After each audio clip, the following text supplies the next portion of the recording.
সকালবেলা নাস্তা শেষ করে রান্না চড়িয়ে দিলাম চুলায়। মেহমান ছিল, তো যাই হোক রান্না করতে করতে তোমাদের সাথে কথা বলছি, কারণ সারা দেশে চলছে অসহযোগ আন্দোলন। আসসালামু আলাইকুম, welcome back to my channel.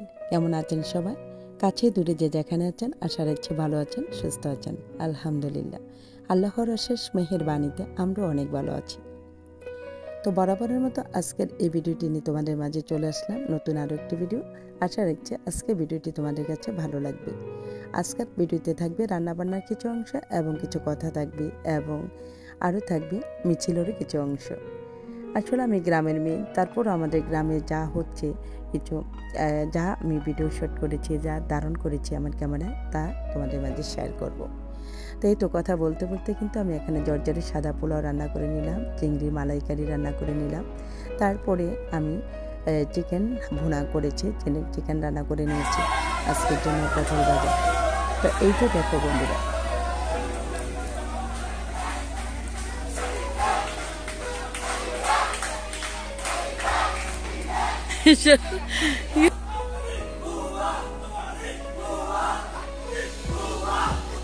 এই অংশটা ছিল যখন হাসিনা গণভবন ত্যাগ করে বাংলাদেশ পাড়ি দিয়ে চলে যান।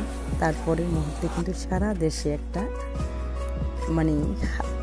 একটা উচ্ছ্বাসের একটা তরঙ্গ বয়ে যাচ্ছে, যেন সবাই মাঠে নেমে গেছে। আসলে ছাত্র জনতা থেকে শুরু করে ছেলে বড় সবাই, যেন নারী পুরুষ নির্বিশেষে সবাই মাঠে নেমে গেছে, রাস্তায় নেমে গেছে। যাই হোক, এই দৃশ্যটা দেখতে ভালো লাগছে। আর অন্যদিকে আবার খারাপ লাগছে এই ভেবে যে এতটা বছর ধরে দেশ চালানোর পরে সে আজকে দেশ থেকে চুরি করে চলে গেল, এভাবে পালিয়ে যেতে হলো তাকে। তার জন্য খারাপ লাগছে। আসলে ভালো করেছে কি মন্দ করেছে জানি না, তবে হ্যাঁ, তার ফল সে ভোগ করবে। খারাপ করলে খারাপ ফল সে ভোগ করবে, আর ভালো করলে সে ভালো ফল পাবে। তো বন্ধুরা, এই তো কথা বলতে বলতে কিন্তু আমি দুপুরের খাবারটা রেডি করে নিচ্ছি। এখানে মিছিল দেখতে দেখতে কিন্তু আমরা অনেকটা সময় পার করে দিয়েছিলাম। তারপরে গোসল নামাজ শেষ করে সবাই অলরেডি নামাজ পড়ে মসজিদ থেকে চলে আসছে, আর চতুর্দিকে যেন শুধু এইসব আলোচনায় শুনছি। যে যেখানে বসছে যেন শুধু এই ধরনের কথাবার্তা আলোচনা চলছে, এই আন্দোলন নিয়ে আলোচনা। যাই হোক, এখন খেয়ে দিয়ে তারপরে অন্য আলোচনায় চলে যাব। এই আন্দোলন এতটা তাড়াতাড়ি, এতটা কি বলবো, ছাত্রদের সহায়তায় আসলে এই পরিস্থিতি হবে এটা কখনো ভাবিনি। তো যাই হোক বন্ধুরা, এই তো দুপুরে খাওয়া দাওয়ার পরে কিন্তু আমরা আসলে কেউ যে ঘুমাবে বা কেউ রেস্টে নিবে এটা কিন্তু না, কারণ চতুর্দিকে হই হুল্লা চলছে। তো যার কারণে কেউ এদিক দিয়ে চুকি মারে, এদিক দিয়ে চুকি মারে, তো সবাই আসলে অন্যরকম একটা পরিস্থিতি। আর এদিকে আমি বিকালের জন্য আমি একটু পায়েস রান্না করব। তাই এখানে এক মুঠো চেনুগুড়া সুগন্ধি চালও আমি ভিজিয়ে রেখেছিলাম। তো সেই চালটাকে আমি এখন ধুয়ে একটুখানি লবণ দিয়ে কিন্তু আমি সিদ্ধ বসিয়ে দিলাম। লবণটা আসলে চাইলে তোমরা স্কিপ করতেও পারো, তো আমি মিষ্টান্নতে একটুখানি লবণ দিই, যার কারণে আমি এখানে দিয়েছি। তোমরা চাইলে কিন্তু নাও দিতে পারো, আসলে এটা আমার দিয়ে থাকি। তো এই তো চালটা কিন্তু আমার অলরেডি হয়ে গেছে। এটা আমি একটা গুটনি দিয়ে গুটে নেব। এখন আমি যে দুধটা জাল করে রেখেছিলাম, একদম ঘন দুধটা আমি এখন দিয়ে দিলাম। তো দিয়ে এখন আবার নেড়ে চেড়ে নিচ্ছি।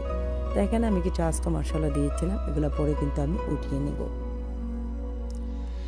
তো যাই হোক, এই ছিল আমার বিকেলবেলা রান্নাবান্না করতেছি। আর পুরো রাস্তা, তারপরে দোকানপাট, এগুলাতে যে মানুষের সমাগম, শুধু যেন চিল্লাচিল্লি শোনা যাচ্ছে এই। আর বিকালের জন্য কিছু একটা নাস্তা তো বানাতেই হবে। তো কি বানাবো আজকে, সিঙ্গারা বা পুরি কি করব। তো যাই হোক, এই ভেবে তো আমি এখানে 4টা আলু সিদ্ধ করে নিয়েছিলাম, আর একটু আটার ডো আমি তৈরি করে রেখেছিলাম সিঙ্গারা বা পুরি যেটি বানাই। তো অবশেষে পুরি বানিয়ে নিলাম। তো এখন আমি ভেজে নিচ্ছি। এটা ছিল মাগরিবের নামাজ পড়েই কিন্তু আমি গরম গরম বাজতেছি। আর সবাই দোকানের সামনে আছে, সবাইকে ফোন করা হয়েছে, সবাই চলে আসবে। এখন আমরা গরম গরম সেগুলো পরিবেশন করব।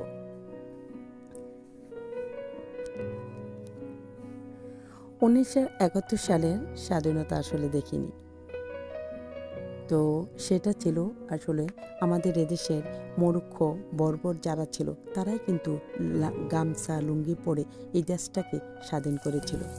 আসলে তাদের জন্য অনেক অনেক সেলুট, এই জন্য যে তারা কিন্তু মানে নিরস্ত্রভাবে কিন্তু অস্ত্রহীন অবস্থায় তারা ঝাঁপিয়ে পড়েছিল। তো সেই অবস্থায় কিন্তু আমাদের দেশটা স্বাধীন হয়েছিল। তখন একটা মর্মান্তিক পরিস্থিতি ছিল, আর সেই দৃশ্যটা আবার দেখতে হবে 2024-এ এসে। আসলে সেটা ভাবিনি, যদি ওই রকম না হয়। এখনকার যে পরিস্থিতিটা ছিল সেটা ছিল শিক্ষিত সমাজ, অর্থাৎ আমাদের যে শিক্ষিত ছাত্র জনতা, তাদের কারণে কিন্তু আজকের এই পরিস্থিতি হয়েছে। আসলে কথায় আছে না, আল্লাহ ছাড় দেন তো ছেড়ে দেন না। আসলে এটাই, পাপের গড়া যখন পূর্ণ হয়ে যায় তখন আসলে এরকমটাই হয়। তো খালেদা জিয়া বলেন বা হাসিনা বলেন, যেই হোক না কেন, দেশ যে চালিয়ে থাকুক না কেন, সবার প্রতি আসলে আমার কোনো ইয়ে নেই। আমার একটাই চাওয়ার, আসলে দেশটা ভালো করে চালান, দেশটা ভালো করে চলুক, আমরা সাধারণ জনগণ যেন ভালো থাকি, শান্তিতে থাকতে পারি, আপনারাও ভালো থাকেন, আমরাও ভালো থাকি। এটাই আসলে একমাত্র আমাদের সাধারণ জনগণের চাওয়া। কিন্তু এমনটা তো আর হয় না। যেই ক্ষমতা আসে সেই মনে করে যেন পুরো পৃথিবীটা যেন তার হাতের মুঠো, পুতুলের মতো নাচিয়ে থাকে পৃথিবীটাকে, সারা বিশ্বটাকে, দেশটাকে। যাই হোক, তো সবার যেন সুমতি হয়, সামনের দিনগুলি যেন ভালো হয়, মহান আল্লাহ দরবারে প্রার্থনা করি মহান আল্লাহ তাআলা যেন আমাদের জন্য সুন্দর কিছু রেখে মানে উপহার দেন। আমাদের এই মানে সাধারণ মানুষ থেকে শুরু করে সবাই যেন নির্বিশেষে এমন কোনো মানুষ যেন বাদ না থাকে, যে সবাই যেন সকল ধরনের সুযোগ সুবিধা ভোগ করতে পারে, সকল ধরনের সুযোগ সুবিধা পায়, এই প্রার্থনা বা এই কামনা করি মহান আল্লাহ তাআলার দরবারে। আর এই উপলক্ষে আসলে যারা প্রাণ দিল, যাদের প্রাণ গেল, তাদের প্রতি রইল আমার, তাদের রুহের মাগফিরাতের কামনা করি, তাদের প্রতি রইল আমার অনেক অনেক শ্রদ্ধা। আর মহান আল্লাহ তাআলার দরবারে প্রার্থনা করি তাদের জন্য মহান আল্লাহ তাআলা জান্নাতের উঁচু মাকামে দান করেন। তো তাদের রুহের মাগফিরাত কামনা করছি, আর আমিন সুম্মা আমিন। তো যাই হোক, আসলে আমি কি বলবো আসলে বুঝতে পারতেছি না। আসলে তাদের জন্য খুবই খারাপ লাগছে। অল্প বয়সে অনেকগুলো প্রাণ জড়ে গেল, এইগুলোর জন্য দায়ী আসলে কারা?